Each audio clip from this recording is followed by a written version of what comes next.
ढोकळ्याचं पीठ रेडी आहे. त्यामध्ये थोडी काळी मिरी टाकली आहे कुटून.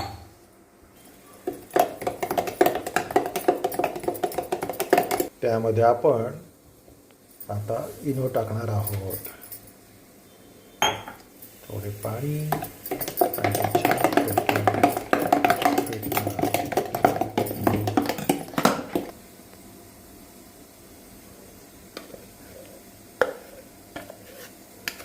आणि कुकरच्या भांड्यात ठेवलेले आहे वाफवण्यासाठी. पद्धतीने ढोकळा तयार झालेला आहे. आता त्याला आपली पुढची स्टेप.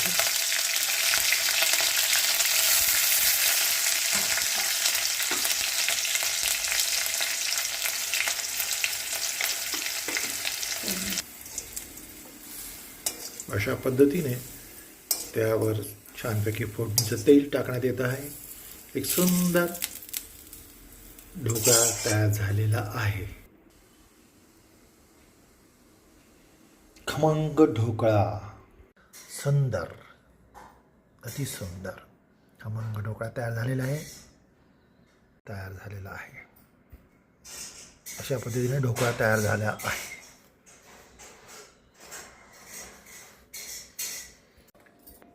तांदूळ, चणा डाळ याच्यापासून बनवण्यात येणार आहे ढोकळा.